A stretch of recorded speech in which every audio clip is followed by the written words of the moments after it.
Yep. All right, final story here. The WNBA is still an obsession of the Republican Party and the right-wing media space are you good, Bradley? Oh, okay, cool. Sorry, I just saw you IM me, but that was about something else. Oh, yeah. All right, yeah. So, the WNBA is, for some reason, what everyone on Fox News and right-wing media wants to talk about right now. I feel it's hysterical because I feel like the last 3 shows we've done, in my little show description thing that I put in the notes, I think for the last 3 weeks I've literally been like, and the most recent WNBA controversy, and I'm like, I need it to be over. I need this to stop. And it's I want everyone who's not involved with the WNBA to shut the fuck up and stop talking about it. Yeah, I mean, okay, so let's play this latest absurdity. If we can tee it up, I know, maybe try Google Chrome and you might be able to get it. You'll be able to get it. The Daily Beast, love you guys, but I don't know why the player looks like this. Here we go. So this was a quote, and just brace yourself for immense levels of cringe, from Fox News over the weekend about the game between Caitlin Clark and Angel Reese, Chicago versus Indiana, and that game, I think, broke records for the WNBA in terms of ratings. It was like a 23-year high or something like that, in part because all the Republican white knights have decided to graft on their toxic masculine impulses into protecting Caitlin Clark from the scary black people. That's basically how they feel. So they got a black guy to say it on Fox News, and he says this. Our picks for the biggest stories everyone will be talking about this week, and I'll go first. Caitlin Clark took another hard hit today. Angel Reese hit her over the head and got a flagrant foul. I'll toss it to you at this, Tom. This is the Jackie Robinson of the WNBA. She is getting abused. Yes. Well, it's Yes. She's a target, right? Okay. All Shark Tank right. investor Kevin O'Leary is now. Yeah, let's do that. So you guys heard it right. According to this Fox anchor, what's his name? David Webb. Caitlin Clark is the Jackie Robinson of the WNBA. I think something is missing. What is missing there? Systemic racism, the legacy of slavery, Jim Crow, segregation, black people being second-class citizens as opposed to white people in this country, white supremacy, the fact that this country was founded by white people who said that slaves will count as 3/5 of a person, and that black people were separated from their families and broken apart and sexually assaulted and treated like property and whipped and abused and not paid, and there was a whole civil war fought over it, and then they were treated as second-class citizens, and still to this day that legacy is felt, and that is the context in which we talk about race in this country. Is that what is being missed here? Yeah, and also they're playing basketball.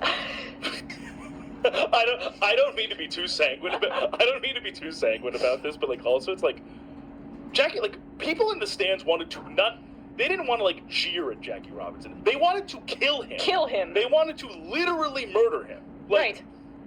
That's not the case with Caitlin. Yes, sure. Caitlin Clark is receiving an enormous amount of scrutiny, but a lot of it is coming from people like this on Fox News who keep talking about this shit. They want to drum it into some sort of race war about it. 100%. And look, I get it. Angel Reese is acting like an asshole.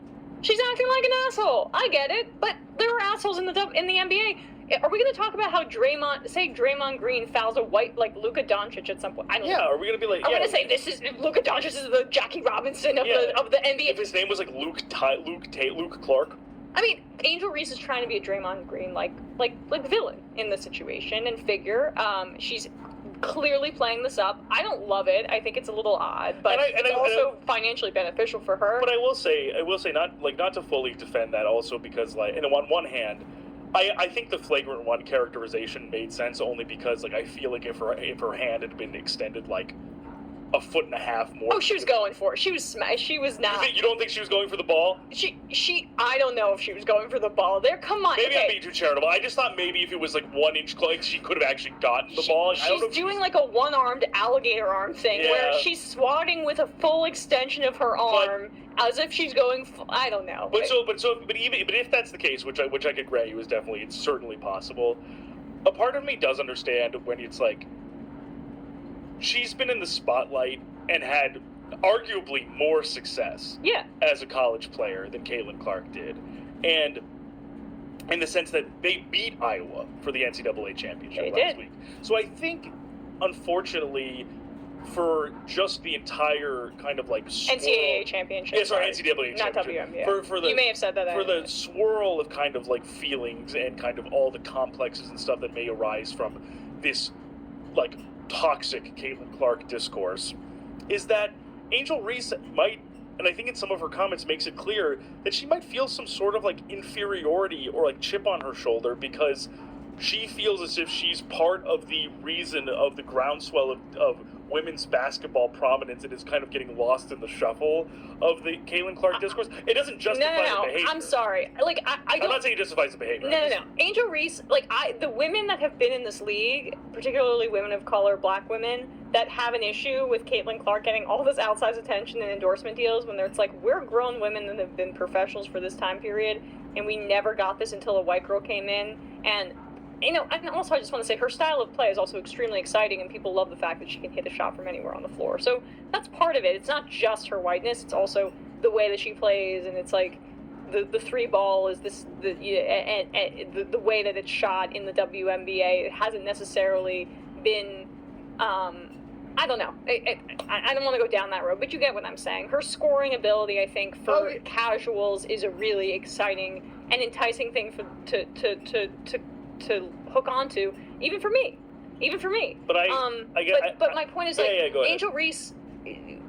Angel Reese, you are probably getting more attention because of this thing with Caitlin Clark than you would if you were just a random rookie in the WNBA. I mean, the rest of the rookies in this class are not getting the attention that Angel Reese is getting. Yeah, because like Camila Cardozo is not mixing it up like that. No, she's not. And I mean, or Cameron Brink is not mixing it up like that. Exactly. But I mean, Cardozo is more talented than Angel Reese, I think. And we could, and just a different, I would say, honestly, physical specimen. Right. But well, that's the thing about her game that is special, and I don't necessarily know what stands out to me about Angel Reese's game, except for the fact that she's decided that she's going to be the person that goes for Caitlin Clark. She's a